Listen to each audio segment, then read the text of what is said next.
அல்லேலூயா. எல்லாம் மகிழ்ச்சியாக இருக்கிறீங்களா? ஆமீன். அல்லேலூயா. எல்லாரும் மகிழ்ச்சியாக இருக்கிறீங்களா? இருக்கிறீங்கல்ல? நாம் எல்லாம் மகிழ்ச்சியாக இருக்கிறோம். ஏன்னா ஆண்டவர் சமூகத்தில் நாம் கூடி வரும்போது ரொம்ப மன மகிழ்ச்சியாக இருக்கணுன்றது தான் கர்த்தர் விரும்புகிறார்.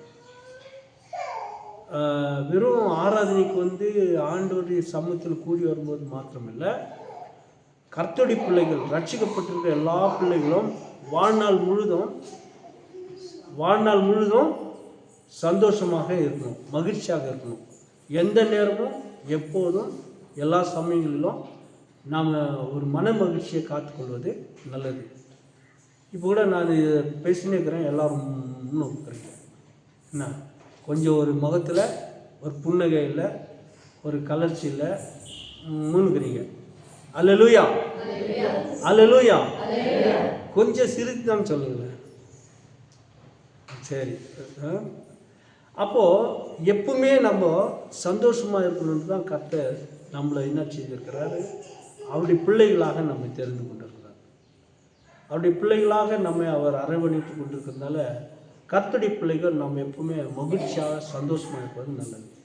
இதே சங்கீதக்காரன் 37:4 வாசிக்கும்போது, சங்கீதம் 37:4 வாசிக்கும்போது, நாம் கர்த்தரிடத்தில் மன மகிழ்ச்சியாக இருப்பதே நமக்கு அது பலன், அது நமக்கு உண்டாகிற பலம் என்று சொல்லி அங்கே சங்கீதக்காரன் சொல்வதை நம்ம வாசிக்கிறோம்.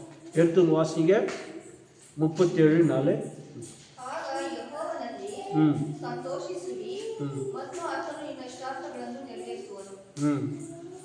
ಕನ್ನಡத்தில் ಯೆಹೋವನಲ್ಲಿ ಸಂತೋಷಿಸಿರಿ, ಆಗ ನಿಮ್ಮ ಇಷ್ಟಾಂತರಗಳೆಲ್ಲ ನೆರವೇರಿಸ್ತಾರೆ. ಕನ್ನಡத்தில் வாசி, ಈ தமிழில் வாசி, தமிழில் வாசி. கர்த்தரிடத்தில் மன மகிழ்ச்சியாயிரு, அவர் உன் இருதயத்தின் வேண்டுதலாம் அவர் கேட்பார். இப்போ நம்முடைய இருதயத்தின் வேண்டுதலாம் எவ்வளோ இருக்குது இல்லையா? இந்த வருஷத்தெல்லாம் இப்போ முடிக்க போகிறோம், புதிய வருஷத்துக்குள்ளே போக போகிறோம். புதிய வருஷத்தில் போகிற நமக்கு எத்தனையோ விண்ணப்பங்கள் ஆண்டவர் சமூகத்தில் வைத்து கேட்டு பெற்றுக்கொள்ளக்கூடிய காரியங்கள் இருக்கிறது. இந்த கடந்த இப்போ போய் நம்ம முடிக்கிற இந்த வருஷத்தில் கூட எத்தனையோ காரியங்கள் நம்ம வேண்டி நம்ம பெற்றுக்கொண்டு இருக்கோம். சிலது வேண்டி கிடைக்காம இருக்குது. இதெல்லாம் நம்ம பெற்றுக்கொள்வதற்கு ஒரு உண்மையான ரகசியம் என்னன்னு கேட்டால், கர்த்தருடைய வார்த்தை சொல்கிறது, கர்த்தரிடத்தில் மன மகிழ்ச்சியாயிரு, அப்போது உன் இருதயத்தின் வேண்டுதல் எல்லாம் கேட்கப்படும். கேட்கப்படுமா? கண்டிப்பாக கேட்கப்படும். அப்போது நாம் மன மகிழ்ச்சியாக இருக்கிறது தான் நம்முடைய வேலைகள். நம்ம என்ன செய்யணும்? மன மகிழ்ச்சியாக இருக்கணும். எந்த நேரமும் எப்போதும் மன ரம்மியமாய் நாம் இருக்கணும். பவுல் அதான் சொல்கிறாரு, நான் எப்போதும் மன ரம்மியமாக இருக்க கற்றுக்கொண்டேன். அவருக்கு எத்தனையோ துன்பங்கள் வந்தது, எத்தனையோ போராட்டங்கள் வந்தது, எத்தனையோ அவமான நிந்தைகள் வந்தது, அவருக்கு எத்தனையோ உபத்திரங்கள் பாடுகள்லாம் வந்தது. அத்தனை காரியங்களும் கர்த்தருடைய ஊழியத்துக்காக, கர்த்தருடைய நாமத்தை நம்பி விசுவாசித்து கொண்டிருக்கிறதுனால, கர்த்தருடைய காரியத்துக்காக அவர் எப்போதும் மன ரம்மியமாக இருந்து மன மகிழ்ச்சியாக இருக்கிறார். அதனால தான் அவர் பிலிப்பியரில் சொல்கிறாரு, கர்த்தருக்குள் சந்தோஷமாக இருங்கள், சந்தோஷமாக இருங்கள் என்று சொல்லி நான் மறுபடியும் சொல்கிறேன் என்று சொல்லி நம்ம பிலிப்பியரில் பவுல் சொல்கிறத பார்க்குறோம். கர்த்தரிடத்தில் மன மகிழ்ச்சியாக இருப்பது, சந்தோஷமாக இருப்பது, நம்ம மன ரம்மியமாக இருப்பது ஆண்டவர் விரும்புகிற காரியம். அப்படிப்பட்ட பிள்ளைகளுக்கு கர்த்தர் நிச்சயமாக அவர்களுடைய மன வேண்டுதல்கள் என்ன இருக்குதோ அதெல்லாம் அவர் நிறைவேற்ற வல்லவராக இருக்கிறார். அப்போது அந்த காரியங்களை நம்ம பெற்றுக்கொள்வதற்காக நிச்சயமாக வேத வசனம் சொல்லுகிறதுல நம்ம அந்த மன மகிழ்ச்சியானது எப்படி இருக்கணும் தெரியுமா? நம்ம கர்த்தருக்குள்ளே மகிழ்ச்சியாக இருக்கிறது, அவருக்குள்ளே சந்தோஷமாக இருக்கிறது, மன ரம்மியமாக இருக்கிறது, அது எந்த வகையில் இருக்கணும்னு கேட்டால், இங்கே தாவீது சங்கீத புஸ்தகத்தில் ஒரு ராஜாவினுடைய நம்பிக்கையை பற்றி அவர் சொல்லுகிறார். 21ஆம் அதிகாரம் சங்கீதம் 21:1 அவர் சொல்லுகிறதை நம்ம வாசித்து, அவர் எழுதுகிறத வாசித்து அறிகிறோம். அதில் சொல்லப்படுது, கர்த்தருடைய வல்லமையில், ராஜா கர்த்தருடைய வல்லமையில் அவர் மகிழ்ச்சியாக இருக்கிறார். அவருடைய ரட்சிப்பில் மகிழ்ச்சியாக இருக்கிறார். வாசிங்க. கன்னடத்தில் ಮೊದಲು ಏನು ಯೆಹೋವನೇ ನಿಮ್ಮ ಪರಾಕ್ರಮದಲ್ಲಿ ಅರಸನು ಸಂತೋಷಿಸುತ್ತಾನೆ. ನೀನು ಉಂಟು ಮಾಡಿದ ಜಯಕ್ಕಾಗಿ ಎಷ್ಟೋ ಆನಂದ ಪಡುತ್ತೇವೆ. ಹಲ್ಲೆಲೂಯಾ. தமிழ்ல வாசிங்க. கர்த்தாவே உம்முடைய வல்லமையில ராஜா மகிழ்ச்சியா இருக்கிறார். உம்முடைய ரட்சிப்பில எவ்வளவாய் களி கூறுகிறார். அல்லேலூயா. இப்போ இந்த மகிழ்ச்சி களி கூறுதல், அதாவது மனரம்யமா இருக்கு, மகிழ்ச்சியா இருக்கு, சந்தோஷமா இருக்கிறது. இந்த ராஜாவுடைய அனுபவத்தில் இருக்கு. ராஜா உம்முடைய அந்த வல்லமையில, அவர் உம்மிடத்தில் அந்த வல்லமையில மகிழ்ச்சியா இருக்கிறார். ரட்சிப்பில் அவர் களி கூறுகிறார். அப்போது நம்ம வாழ்க்கையில் நாம் எப்படி நாம் மகிழ்ச்சியாக இருக்கணும்னு சொன்னால், ஆவிக்குரிய பிள்ளைகளுடைய வாழ்க்கையில் நம்முடைய மகிழ்ச்சியானது முதல் கர்த்தருடைய வல்லமையில் நம்ம மகிழ்கொள்கிறவர்களாக இருக்கணும். கர்த்தருடைய வல்லமையில் மகிழ்ச்சி உள்ளவர்களாக இருக்கணும். அடுத்தது ரட்சிப்பில் நம்ம சந்தோஷமாக களி கூர்ந்து மகிழ்ச்சியாக இருக்கணும். இதுதான் ಆವಿಕುರಿಯ பிள்ளைகளுடைய அடையாளம். ನಾವು ಯೆಹೋವನಲ್ಲಿ ಏನು ಮಾಡಬೇಕು? ಭರವಸೆ ಇಟ್ಟು ಅವರ ಸಮೂಹದಲ್ಲಿ ನಾವು ಸಂತೋಷವಾಗಿ ಇರಬೇಕು. ಅವರು ನಮ್ಮ ಎಲ್ಲ ವಿಜ್ಞಾಪನೆಗಳನ್ನು ಕೇಳಿ ಸದುತ್ತರ ಕೊಡೋದ್ರಿಂದನೂ, ಮತ್ತು ಅವರು ನಮ್ಮ ಇಷ್ಟ ಪ್ರಕಾರವಾಗಿ ಎಲ್ಲ ಕಾರ್ಯಗಳನ್ನು ಮಾಡೋದ್ರಿಂದ, ಎರಡನೇದು ಅವ್ರ ರಕ್ಷಕನಾಗಿರೋದ್ರಿಂದ ನಾವೇನು ಮಾಡಬೇಕಾಗಿದೆ? ಆ ರಕ್ಷೆಯಾದ ವಿಷಯದಲ್ಲಿ ನಾವು ಸಂತೋಷ ಪಡಬೇಕು. ಅವರು ನಮಗೆ ಸಾಕಷ್ಟು ಬಲವಾಗಿದ್ದಾರೆ, ಶಕ್ತಿಯಾಗಿದ್ದಾರೆ, ಅದರಲ್ಲಿ ನಾವು ಸಂತೋಷ ಪಡಬೇಕು. ಇದು ಕ್ರೈಸ್ತನ ಮಕ್ಕಳಿಗೆ, ಕರ್ತನ ಮಕ್ಕಳಿಗೆ ಅಗತ್ಯವಾಗಿರುವಂಥ ಒಂದು ಅಂಶಗಳು. ಈ ರೀತಿಯಲ್ಲೇ ನಾವು ವಿಶ್ವಾಸದಲ್ಲಿ ನಾವು ಬೆಳೆಯಬೇಕು. ನಮ್ಮ ನಂಬಿಕೆಯಲ್ಲಿ ಸಂತೋಷವಾಗಿರಬೇಕು, ಕರ್ತನ ಶಕ್ತಿಯಲ್ಲಿ ಸಂತೋಷವಾಗಿರಬೇಕು, ನಾವು ಹೊಂದಿರುವ ರಕ್ಷಣೆಯಲ್ಲಿ ಸಂತೋಷವಾಗಿರಬೇಕು. ನಮ್ಮಲ್ಲಿ ಆ ಸಂತೋಷ ಇದ್ದರೆ ಮಾತ್ರ ಇನ್ನೊಬ್ಬರಿಗೆ ಹೇಳೋದಕ್ಕೆ ಸಾಧ್ಯ. ಇನ್ನೊಬ್ಬರಿಗೆ ನಾವು ಹೋಗಿ ಹೇಳೋದಕ್ಕೆ ನಮ್ಮಲ್ಲಿ ಫಸ್ಟು ಆ ಒಂದು ದೇವರ ವಾಕ್ಯಗಳ ಮುಖಾಂತರವಾಗಿ ನಾವು ಈ ರೀತಿಯಲ್ಲಿ ಸಂತೋಷವಾಗಲಿ, ಈ ರೀತಿಯಲ್ಲಿ ನಾವು ಭರವಸೆಗಳಾಗಲಿ ಯಾವುದೇ ಆಗಲಿ ನಾವು ಮಾಡಬೇಕಾದ್ರೆ ಅವ್ರ ಶಕ್ತಿಯಲ್ಲಿಯೂ ಅವ್ರು ನಮ್ಗೆ ಕೊಟ್ಟಿರೋ ರಕ್ಷಣೆಯಲ್ಲಿ ನಾವು ತುಂಬ ಭರವಸೆವಿಟ್ಟು ಸಂತೋಷವಾಗಿ ನಾವು ಇರಬೇಕು. கர்த்தருடைய வல்லமையிலும் அவருடைய ரட்சிப்பிலும் ராஜா மன மகிழ்ச்சியாக இருக்கிறார். அதுபோல் கர்த்தருடைய பிள்ளைகளாகிய நாம் மன மகிழ்ச்சியாக இருக்கணும். அப்படி நாம் மன மகிழ்ச்சியாக இருக்கும்போது தான் அதே சங்கீதம் 20:5 சொல்லப்படுகிறது. அப்போது அந்த மகிழ்ச்சியாக இருக்கிற பிள்ளைகளுக்கு கர்த்தர் அவருடைய மன வேண்டுதலெல்லாம் நிறைவேற்றுகிறார். இப்போது புது வருஷத்துக்கு பிரவேசிக்க போகிறோம். உங்களுடைய வாழ்க்கையில் எவ்வளோ வேண்டுதல்கள் இருக்கும், அடைக்கி வச்சுருப்பீங்க, சேர்த்து வச்சுருப்பீங்க. ஆண்டவரே இந்த வருஷம் அதெல்லாம் நடக்கலை, இந்த வருஷம் அதிலெல்லாம் நாங்கள் எவ்வளோ முயற்சி எடுத்தோம், எத்தனையோ பிரயாசங்கள் பட்டோம், எத்தனையோ விஷயத்தில் தோல்வியாக இருக்குது, காரியங்கள் எதுவுமே வாய்க்கப்படலையே அப்படின்ற ஒரு மனசில் ஒரு கேள்விக்குரிய இல்லை ஒரு சோர்வு கூட இருக்கலாம். ஆனால் அடுத்த வருஷத்துலையாவது நமக்கு காரியங்கள் எல்லாம் நடைபெற வேணும், நமக்கு வெற்றி பெற வேண்டும் அப்படின்னா, நம்முடைய மன விருப்பங்களெல்லாம் நிறைவேறணும்னா வசனம் அழகாக நமக்கு இந்த வருஷத்தில் இதெல்லாம் கடைசி செய்தியாக இருக்கிறது.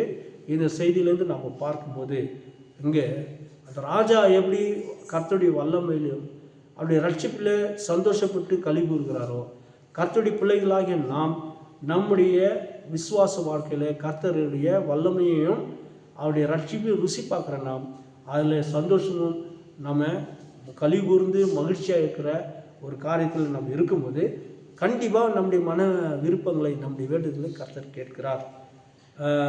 வாசிங்க அந்த 20:5 ಸಂಗೀತ. ನಿನ್ನ ಜಯದಲ್ಲಿ ಉತ್ಸಾಹ ಧ್ವನಿ ಮಾಡುವೆ. ಇವಾಗ ನೋಡಿ, ಆ ಜಯದಲ್ಲಿ ಉತ್ಸಾಹ ಧ್ವನಿ ಮಾಡುವೆ, ಅಂದರೆ ಉತ್ಸಾಹದಿಂದ ಸಂತೋಷವಾಗಿರುವೆ. ಆಗ ನಮ್ಮ ದೇವರ ಹೆಸರಲ್ಲಿ ಭಜ ಎತ್ತುವೆ, ಅದ್ಭುತ ಹೊಂದಿಕೊಳ್ತೀವಿ. ಇದೆಲ್ಲ ನಾನು ಮಾಡುವಾಗ ಯೆಹೋವನೇ ನಿನ್ನಲ್ಲಿ ನನ್ನ ವಿಜ್ಞಾಪನೆಗಳೆಲ್ಲ ಕೇಳಲ್ಪಡ್ತು. ಯೆಹೋವನು ನಮಗೆ ಎಲ್ಲ ವಿಜ್ಞಾಪನೆಗಳಿಗೆ ಅವನು ಉತ್ತರವನ್ನು ಕೊಡುವವರಾಗಿದ್ದಾನೆ. தமிழில் என்ன சொல்லுது? நாங்கள் உமது ரட்சிப்பினாலே மகிழ்ந்து எங்கள் தேவனுடைய நாமத்தினாலே கொடியேற்றுவோம். அந்த கொடியேற்றுவோன்றதுக்கு அர்த்தம் என்னன்னா ஜெயம் கொள்ளுவோம் என்ற அர்த்தம். நாங்கள் உங்களுடைய ரட்சிப்பில் நாங்கள் என்ன செய்கிறோம்? களி கூர்ந்து மகிழ்ச்சியாக இருந்து உங்களுடைய அந்த கொடியை நாங்கள் ஏற்றுக்கிறோம், அதில் நாங்கள் வெற்றி பெறுகிறோம், வெற்றியினுடைய வாழ்க்கை எங்களுக்கு உண்டு என்பதை தேவனுடைய பிள்ளைகள் அதை செய்யும்போது அவருடைய மன விருப்பங்களை கர்த்தர் நிறைவேற்றுகிறார். என்ன பாருங்க, மன விருப்பங்களை கர்த்தர், நம்முடைய வேண்டுதல்களெல்லாம் கர்த்தர் நிறைவேற்றுவார். இப்போ அந்த சங்கீதம் 21:1 நீங்கள் முழுமையாக படிக்கும்போது அந்த ராஜாவுடைய வல்லமையிலே, ராஜா கர்த்தருடைய வல்லமையிலும் அவருடைய ரட்சிப்பில் அவர் மகிழ்ச்சியாக இருந்து களி கூறுகிறாரு. அப்போ கீழே என்ன சொல்லப்படுது? அந்த 2வது அந்த 1ஆம் வசனம் தொடர்ந்து 2ஆம் வசனம் வாசிங்க. 21 சங்கீதம் 21 1ஆம் வசனம் 2ஆம் வசனம்.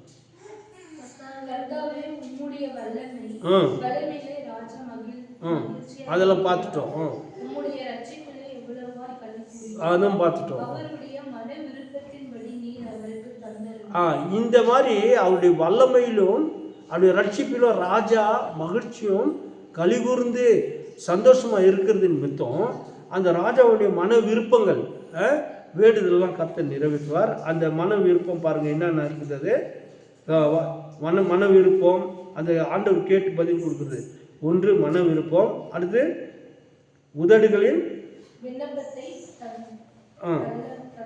உதடுகளின் விண்ணப்பத்தை தள்ளாமலும் உத்தம ஆசீர்வாதங்களும் சிரசிலே பொற்கிடமும் தற்பிக்கப்படுகிறது.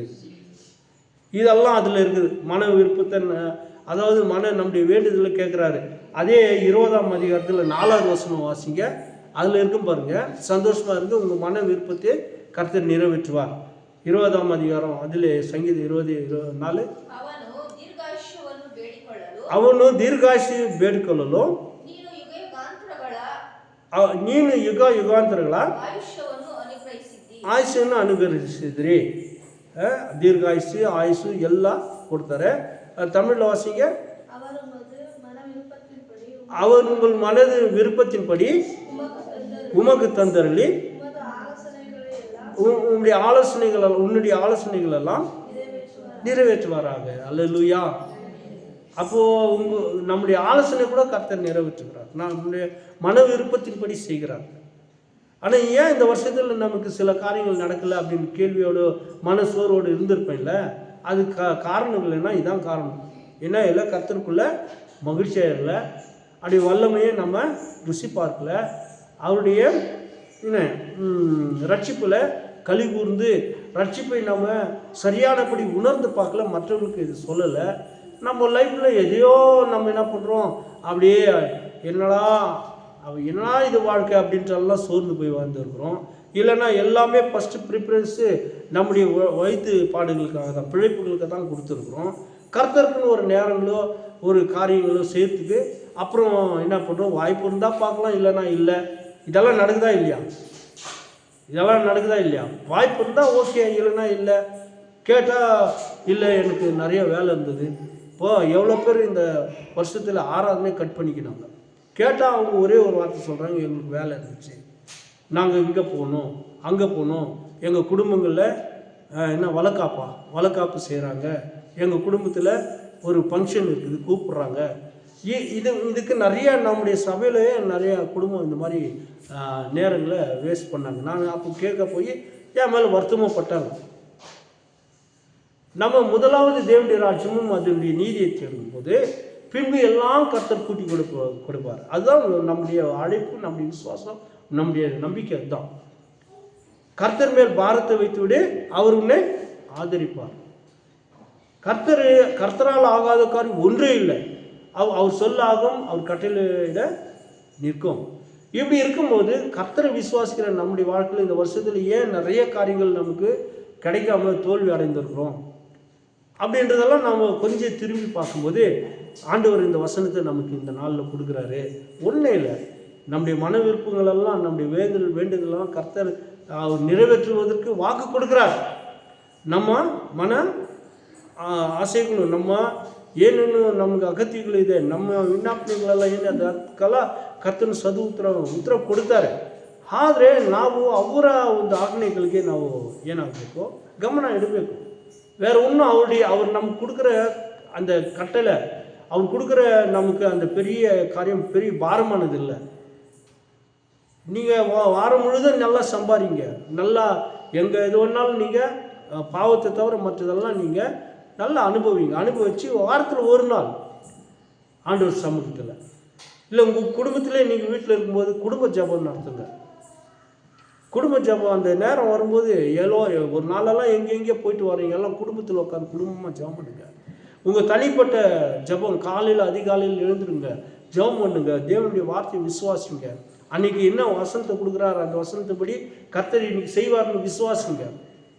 இதெல்லாம் செய்யும்போது இதெல்லாம் நம்ம செய்தால் நிச்சயமாக அவருடைய வாக்கு தத்துவத்தின்படி அந்த வசனங்களின்படி நமக்கு எல்லா காரியங்களும் நிறைவேறப்படுறதுக்கு அது நடக்கும்.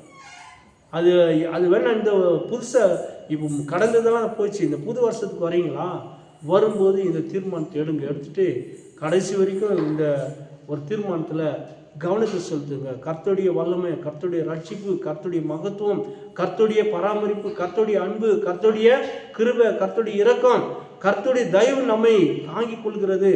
அதிலெல்லாம் நம்ம என்ன சின்ன சந்தோஷமாக இருக்கிறது தான். அதுதான் பவுல் சொல்கிறார், சந்தோஷமாக இருங்கள், எப்பொழுதும் சந்தோஷமாக இருங்கள் என்று மறுபடியும் சொல்கிறேன். கர்த்தரிடத்தில் மன மகிழ்ச்சியாக இருக்கிறது தான் நமக்கு பலன். எரேமியாவில் சொல்கிறாரு, நம்ம கர்த்தருடைய கரத்தில் இருக்கும்போது அது நமக்கு பலனாக இருக்கிறது. இதுபோல் அநேக விஷயங்களை நம்ம பார்க்கும்போது இதெல்லாம் ரொம்ப சாதாரண சிம்பிள் விஷயம்தான், பெரிய ஒரு பாரமான காரியங்கள் இல்லை. நம்ம மேலே கர்த்தர் எதுவுமே சுமக்க வைக்கிறதுக்கு பாரமானது கொடுக்க மாட்டார். அவருடைய சுமையெல்லாம் நமக்கு லகுவானது. என்னுடைய நுகத்தை ஏற்றுக்கொள்ளுங்கள்ன்றார். அந்த நுகம் ரொம்ப லகுவானதுன்றார். அதனால் ஆண்டவருக்குள்ளே நம்ம மன மகிழ்ச்சியாக இருந்து நம்ம என்ன செய்யணும், வாழும்போது நமக்கு நம்முடைய மன விருப்பங்களின் படி செய்கிறார். இன்னொரு காரியத்தை சொல்லிட்டு நான் முடிக்கிறேன். நாம் கர்த்தருக்குள்ளே மன மகிழ்ச்சியாக இருக்கும்போது எந்த காரியத்தில் நம்ம மன மகிழ்ச்சியாக இருக்கணும்னா, ஃபஸ்ட்டு அவருடைய வல்லமையில் அவருடைய ரட்சிப்பில் நம்ம மகிழ்ச்சியாக இருக்கிறது கழிவு கூறுதல்னு சொல்லி பார்த்தோம். இந்த இடத்துல ஒரு விஷயம் என்னென்னா, ஏசாயா 58:13 நம் ஓய்வு நாளை ஆசரிப்பதினால நமக்கு அது நம்முடைய மனதுக்கு மிகவும் மகிழ்ச்சியானது என்பதை ஏசாயா நமக்கு குறிப்பிட்டு காட்டுகிறார். ஓய்வு நாளை கர்த்தருடைய ஆலயத்தில் நாம் அவரை ஆராதிப்பது, அவரை நாம் துதிப்பது, அந்த ஆலயத்துக்கு அவரை நாம் ஆசரிக்கிறதெல்லாம் அதில் கர்த்தர் மிகவும் மனமகிழ்ச்சியாக இருக்கிறார். 6 நாள் எல்லாத்தையும் கர்த்தர் சிருஷ்டித்தார், 7ஆவது நாள் ஓய்ந்திருந்தார். அந்த 7ஆவது நாள் ஓய்ந்திருந்த நாளை என்ன சொல்கிறாரு, நீங்களும் என்ன பண்ணுங்க, நீங்கள் ஓய்ந்திருந்து அது அவருடைய நாள், கர்த்தருடைய நாள். அந்த நாளில் கர்த்தரை தொழுது கொள்ள வேண்டும், அவரை ஆராதிக்க வேண்டும், அவருக்கு பலி செலுத்த வேண்டும் என்று சொல்லி கர்த்தர் நியமித்திருக்கிற நாள். ஆகவே அந்த நாளை நம்ம ஆசரிக்கும் போது நமக்கு மன மகிழ்ச்சியானது என்பதை நாம் பார்க்கணும். 58:13 எடுத்து ವಾಸಿಂಗ. ನೀವು ಸಬ್ಬತ್ ದಿನವನ್ನು ಅಗಮ್ಯವಾದದ್ದು ಎಂದು ತಿಳಿದು ಅದನ್ನು ಪರಿಶುದ್ಧ ದಿವಸದಲ್ಲಿ ನಿಮ್ಮ ಮಿಕ್ಕಿದ ಕೆಲಸಗಳನ್ನು ಮಾಡದೆ, ಯಾವುದು ಮಾಡದೆ ಸ್ವೇಚ್ಛೆಯಾಗಿ ನಡೆಯದೆ, ಸಹಾರದಲ್ಲಿ ನಿರಪರಾಗದೆ, ಹರಟೆ ಆಡದೆ, ಯೆಹೋವನ ಸಬ್ಬತ್ ದಿನ ಅದು ಸಂಪತ್ತೆಂಬ ಅದು ಪರಿಶುದ್ಧವಾದ ದಿನವು ಉಲ್ಲಾಸಕರವು ಮಾನ್ಯವು ಆದದ್ದು ಎಂದು ಘನಪಡಿಸಿದರೆ ಆವಾಗ ಯೆಹೋವನಲ್ಲಿ ನೀವು ಉಲ್ಲಾಸ ಪಡಿರಿ. அருமையான வசனம். கன்னடத்தில் அவ்வளோ அழகாக. தமிழில் வாசிங்க. என் பரிசுத்த நாளாகிய ஓய்வு நாளை அந்த நாளில் உனக்கு இஷ்டமானது செய்யாத. காலையை வெட்டி உன்னுடைய வழிகளின்படி நடவாமலும் உனக்கு இஷ்டமானதை செய்யாமலும் உன் சொந்த பேச்சை பேசாமலும் அந்த ஓய்வு நாளை நீ மகிழ்ச்சி நாள் என்று கர்த்தருடைய பரிசுத்த நாளை மகிமை நாள் என்று சொல்லி அதை மகிமையா எண்ணுவாயானால் அப்பொழுது கர்த்தரில் மனமகிழ்ச்சியா இருப்பார். அல்லேலூயா. அதெல்லாம் வீட்டில் வச்சு நீங்கள் வாசிங்க, குறிப்பு எடுத்துன்னு போய் நல்லா வாசிங்க, ஒவ்வொரு பாயிண்ட்டும் பாருங்கள். அப்போது ஓய்வு நாளுக்கு எவ்வளோ நம்ம முக்கியத்துவம் கொடுக்கணும். இன்றைக்கி பார்த்தீங்கன்னா 2-3 குடும்பம் காணும். ஆலயத்துக்கு வருகிறவர்கள் குடும்பமாக வரவங்க 2-3 குடும்பம் காணும். அப்போ இந்த ஓய்வு நாளை இந்த நாளை எப்படி என்ன செய்வாங்க? காரணங்கள் காட்டல. ஒருவேளை பாஸ்டர் கொஞ்சம் கண்டிப்பாக பேசிட்டாரு, அதனால் நாங்கள் வரமாட்டோன்ட்டு வேறு எங்கன்னா போயிருப்பாங்க. அப்படி இருந்தால் சபை என்பது எப்பவுமே கர்த்தர் நமக்கு ஒரு சபை கொடுக்குறாருன்னா அந்த சபையில் இருக்கணும். காரணத்தோடு நம்ம போகணும். இப்போ போன வாரம் நானே வரல, எங்கள் அக்கா மறிச்சதுனால நான் கண்டிப்பாக போக வேண்டியதாக இருந்துச்சு. நாங்கள் குடும்பமாக போக வேண்டியது. அதனால் ஆறாவதே நிறுத்தாமல் நாங்கள் எங்கள் மருமகன்கிட்ட நாங்கள் ஒப்படைச்சிட்டு நான் போனேன். அப்போது அதை இங்கே மூடிட்டு ஸ்டாப் பண்ணிட்டு போயினா நல்லதா?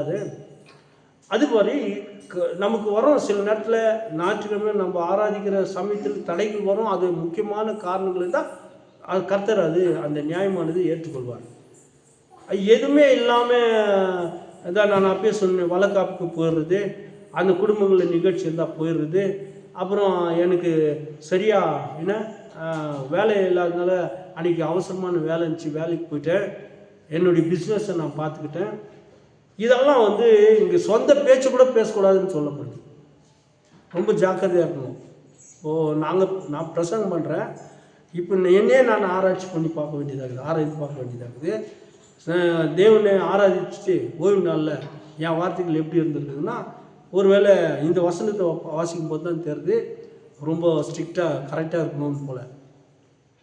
எவ்வளோ விஷயத்தை கர்த்தர் நமக்கு வச்சிருக்கிறாரு. அதாவது அவரை ஆராதிக்கிற நேரம் அவருக்கென்று சொல்லி நம்ம ஆலயத்துக்கு கூடி வர்றது, சபை கூடி வர்ற விஷயத்தில் அவ்வளோ இது பழைய ஏற்பாடு காலத்தினுடைய கட்டளையாக இருந்தாலும் இது அப்படியே புதிய ஏற்பாடுகளும் விசுவாசத்தில் நம்ம ஆவியில் நிறைந்து தேவனை ஆராதிப்பதற்கு, பரிசுத்த வல்லமையை பெற்று அவர்களுடைய வழிகளில் நாம் நடப்பதற்கு நமக்கென்று கர்த்தர் கொடுத்திருக்கிற சபைகளை நாம் கனப்படுத்தி சபைக்கு கண்டிப்பாக நம்ம தீரணும். நீங்கள் எது இருந்தாலும் சரி. சிலர் சபைக்கு வராமல் போகிறதுக்கு காரணம் அவங்க செய்கிற பாவம் அவங்கள மனசாட்சி குத்துது.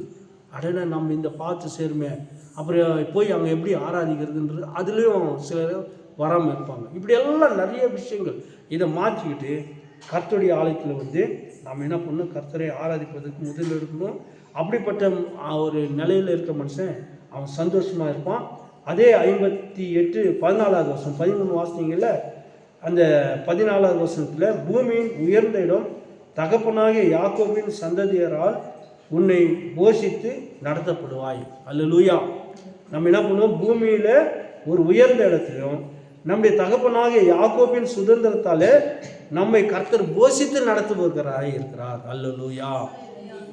எவ்வளோ பெரிய ஆசீர்வாதம் பாரு. அதனால நம்ம கர்த்தருக்குள்ள மன மகிழ்ச்சியாய் சந்தோஷமாய் அவருக்குள்ளே களி கூர்ந்து அவர்களை நாம் விசுவாசத்தில் இன்னும் பெருகி நம்ம வாழ்வதற்கு நம்ம ஒப்பு கொடுப்போம். இந்த வருஷத்தினுடைய காரியங்கள்லாம் கடந்ததெல்லாம் விட்டுருங்க. நிறைய மனசோர்வு இருக்கும், துக்கங்கள் இருக்கும், கவலை இருக்கும். எல்லாத்தையும் உதிரி தள்ளி கலந்து விட்டு புதிய வருஷத்துக்குள்ளே நான் பிரவேசிக்கிறேன். ஆண்டவரே, நம்முடைய வார்த்தைகள், இந்த வார்த்தைகள்லாம் நான் சொந்தமாக்கி கொள்கிறேன், இதன்படி நான் நடக்கிறதுக்கு நான் முயற்சி எடுக்கிறேன்னு எடுத்து நம்ம அந்த புதிய ஆண்டுக்குள்ளாக பிரவேசிப்போம். கர்த்தர் நம்மை ஆசீர்வதிப்பார். அடுத்த வருஷத்தில் நம்ம பலன்களை நம்ம பெறுவோம். அதனால் தேவனுடைய சமூகத்தில் வார்த்தையின்படி நம்ம திடப்படுத்துவோம். கர்த்தர் உங்களை ஆசீர்வதிப்பாராக. ஆமென்.